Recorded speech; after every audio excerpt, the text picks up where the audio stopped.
ಕ್ರಿಸ್ತ ಯೇಸುವಿನ ನಾಮದಲ್ಲಿ ನಿಮ್ಮೆಲ್ಲರಿಗೂ ವಂದನೆ ಹೇಳುವಂತನಾಗಿದ್ದೇನೆ. ಈ ಸಂದೇಶ ಕೇಳುವಂಥ ನಿಮ್ಮೆಲ್ಲರನ್ನು ದೇವರು ಆಶೀರ್ವಾದ ಮಾಡಲಿ. 2ನೇ ಸಾಮುವೇಲ 14ನೇ ಅಧ್ಯಾಯದಲ್ಲಿ 14ನೇ ವಚನ ನಾವು ಓದುವಂತರಾಗಿರೋಣ. ನೆಲದ ಮೇಲೆ ಚೆಲ್ಲಲ್ಪಟ್ಟು ತಿರುಗಿ ಕೂಡಿಸಲ್ಪಡಲಾರದ ನೀರಿನಂತಿದ್ದೇವೆ. ಮನುಷ್ಯರ ಪ್ರಾಣವನ್ನು ತೆಗೆಯುವುದಕ್ಕೆ ದೇವರಿಗೆ ಇಷ್ಟವಿಲ್ಲ. ತಳ್ಳಲ್ಪಟ್ಟವನು ತಿರುಗಿ ತನ್ನ ಬಲಿಗೆ ಬರುವ ಹಾಗೆ ಆತನು ಸದುಪಯೋಗಗಳನ್ನು ಕಲ್ಪಿಸುವವನಾಗಿರ್ತಾನೆ.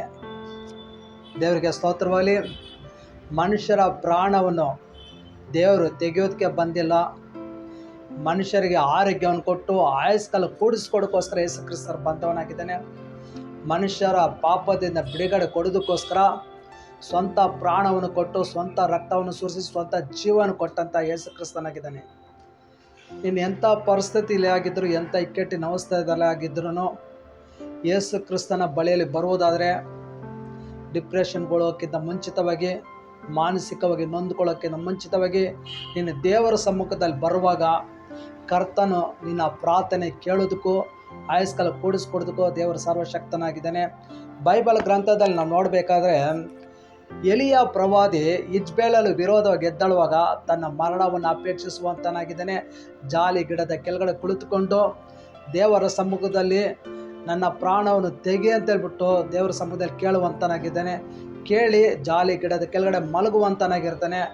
ಆ ಮಾತನ್ನು ತಂದೆ ದೇವರು ಅಂಗೀಕರಿಸೋದಿಲ್ಲ.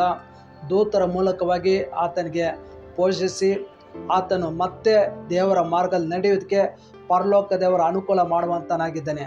ಅದೇ ರೀತಿಯಾಗಿ ಮತ್ತೊಬ್ಬನ ನೋಡಬೇಕಾದ್ರೆ ಯೋನ ಜೀವಿತದಲ್ಲಿ ದೇವರಿಗೆ ಸ್ತೋತ್ರ, ಬಿಸಿಲನ್ನು ಸಹಿಸ್ಕೊಳ್ಳೋಕ್ಕಾಗದಷ್ಟು ಪರಿಸ್ಥಿತಿ ಬಂದಾಗ ನೆನವು ಪಟ್ಟಣದಲ್ಲಿ ಆತ ನನ್ನ ಪ್ರಾಣವನ್ನು ತೆಗೆ, ನನ್ನ ಜೀವನ ತೆಗೆ ಅಂತ ಖಂಡಿತವಾಗಿ ದೇವರ ಸಮ್ಮುಖದಲ್ಲಿ ಮೊರೆ ಇಡ್ತಾನೆ. ದೇವರಿಗೆ ಸ್ತೋತ್ರವಲ್ಲಿ ಆ ಯೋನನ ಆ ಮಾತನ್ನು ದೇವರು ಅಂಗೀಕರಿಸೋದಿಲ್ಲ.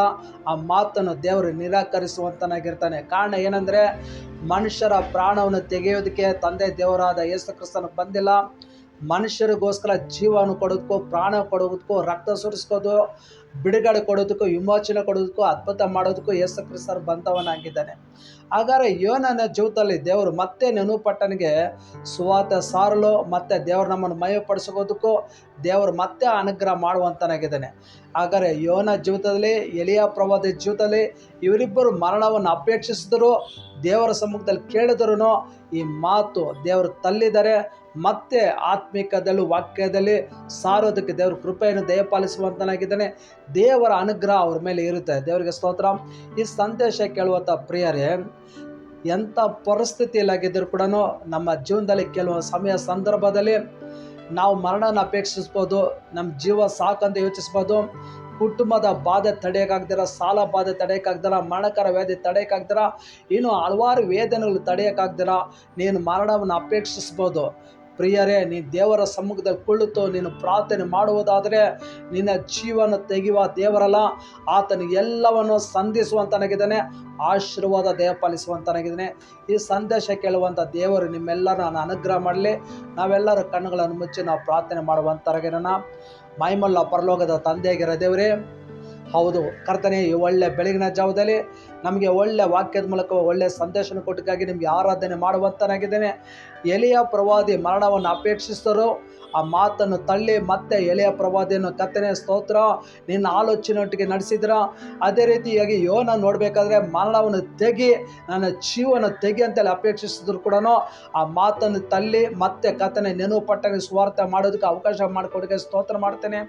ಹೌದಪ್ಪ, ಈ ಸಂದೇಶ ಕೇಳುವಂಥ ಕೆಲವು ಕುಟುಂಬಗಳು ಎಂಥ ಬಾಧೆಯಲ್ಲಿದ್ದರು, ಎಂಥ ಅವಸ್ಥೆಯಲ್ಲಿದ್ದರು, ಎಂಥ ಇಕ್ಕಟ್ಟಿನಲ್ಲಿದ್ದರು ಕೂಡ ಈ ಸಂದೇಶದ ಮೂಲಕವಾಗಿ, ಈ ವಾಕ್ಯದ ಮೂಲಕವಾಗಿ ಪ್ರತಿಯೊಂದು ಕುಟುಂಬಗಳು ಆಶೀರ್ವದಿಸಲ್ಪಡಲಿ, ಬಿಡುಗಡೆ ಕಾಣಲ್ಪಡಲಿ, ಅದ್ಭುತ ಕಾಣಲ್ಪಡಲಿ, ವಿಮೋಚನೆ ಕಾಣಲ್ಪಡಲಿ. ಯೇಸುವೇ, ನಿಮ್ಮ ರಾಜ್ಯ ಕಟ್ಟಲ್ಪಡಲಿ, ನಿನ್ನನ್ನು ನಾವು ಮೈಬಾಗುತ್ತೆ ಕೃಪೆಯಿಂದ ಕದ ಸಹಾಯ ಮಾಡುವಂತನಾಗಬೇಕೆಂದು ಯೇಸು ಕ್ರಿಸ್ತನ ಮೂಲಕ ಕೇಳುತ್ತಾ ಇದ್ದೇನೆ, ಒಳ್ಳೆಯ ತಂದೆಯೇ, ಆಮೇನ್.